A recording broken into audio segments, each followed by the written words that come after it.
I'm Don with the Law Office of Don R. Dennis Jr. My office helps businesses that are involved in complex business deals. The issue is this: when you sign an agreement, are there adequate protections to help you in the event things don't go as planned? And do you comprehensively understand all the terms in the agreement? As an engineer, experienced attorney, and certified privacy professional, I've seen all types of agreements. My office's motto is engage diligence, because I believe clients have the right to a responsive attorney that has the same energy for them from the beginning until the end. If you're looking for an attorney that's going to fight for you and not with you on your matter, contact my office at 213-455-0880.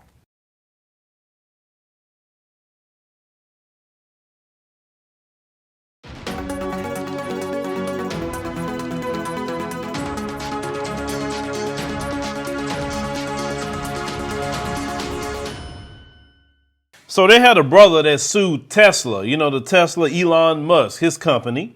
He ended up winning a discrimination suit for $1.02 million. Now, this brother, his name was Melvin Berry.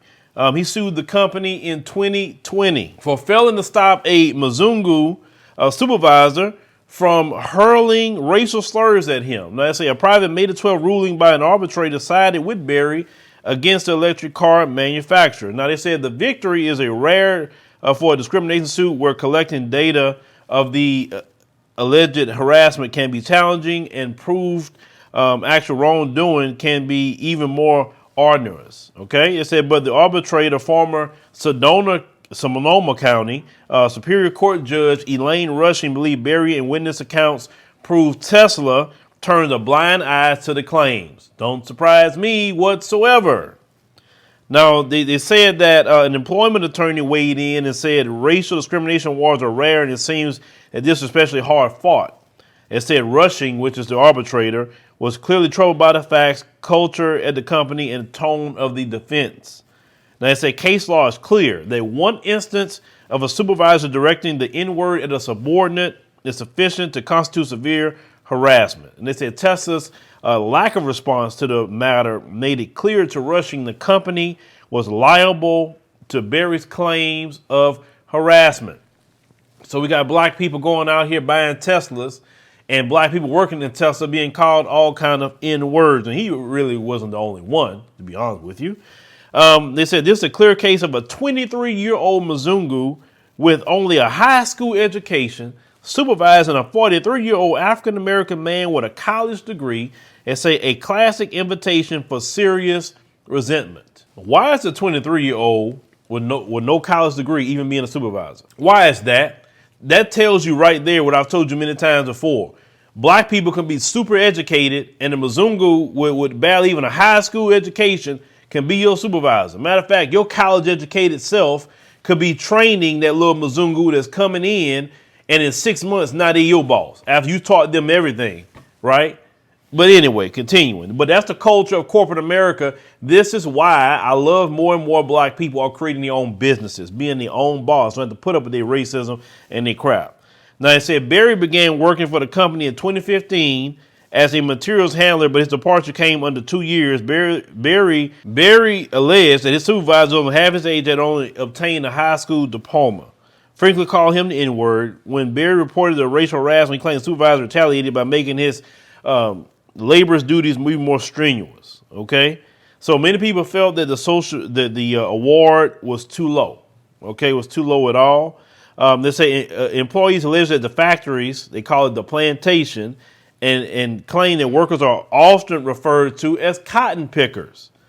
They say former Fremont factory worker Aaron Craves said in a sworn statement that he endured similar racial harassment as Berry. He said, I was directly called the N-word, and, the N-word with the A at the end of it, approximately 100 times at the Fremont factory. I heard the terms N-word and the N-word with the A at the end of it used over 100 times by coworkers and by my lead, Augie, in the Tesla factory. Okay? They say his statement and several others, like in part of a 2017 lawsuit against Tesla, it said alleged rampant racism exhibited against black employees since 2018. Just under 200 employees have requested the right to sue Tesla, as if for discriminatory practices ranging from skin color, age, race, or more. So we're hearing the culture of Tesla, racism, which doesn't surprise me. America is built on that. And if you have, a lot of times the Mzungu will allow that to go on. But this is my thing.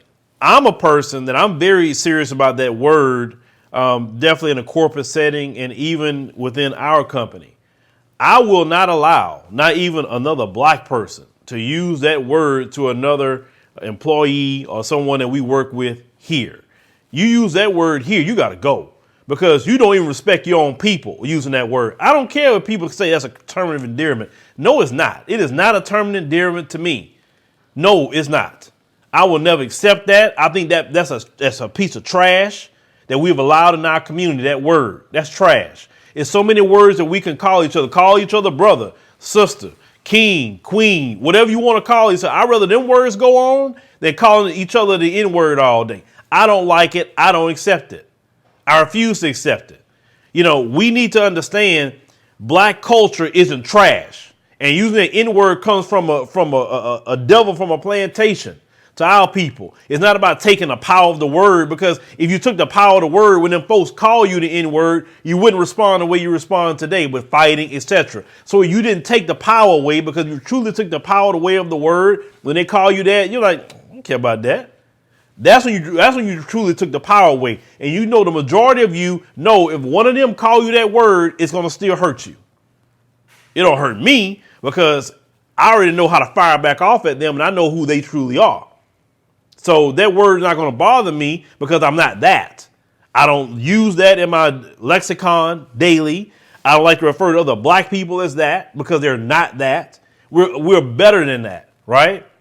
And we need to say that in black American, African American culture, that word got to go. You got some Negroes that go want to argue that and feel that that's a badge of honor to say that word and hold on to that word. Like I said, some of us is not going to make it anyway. But my thing is, we can't get mad and want to sue, in which we should sue, because they shouldn't be saying it. Tesla or any other company, and we got a group of people that say that's okay. It's not okay. The hard R or the A at the end of it is not okay for me. I will not allow that. So anybody that come work over here, I better not even hear you say that word in relation to our people while we're doing anything with us, because you're going to go. I'm saying that publicly. That is not going to be allowed. My ancestors fought too hard to not be called that word. They died hearing that word, a lot of them. So we as black folks, if we say we love our community so much, then put it into that crap. Put it into it. Because one thing that the situation with the baby ought to show you, those of you who know about that, the mother group's not going to put up with that. So we shouldn't put up with it either. But shout out to Brotha. And like I said, if Tesla is that way, well, black people shouldn't buy Tesla. It's just that simple. In electric cars, you can't drive 1,000 miles with them anyway.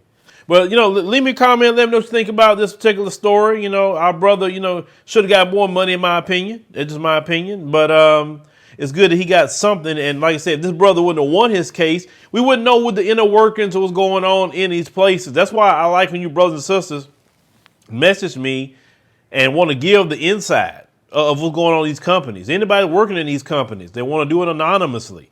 We can do it on our podcast. You ain't got to be seen. You'll just be heard. That's it. We need to know what's going on so we can expose these companies.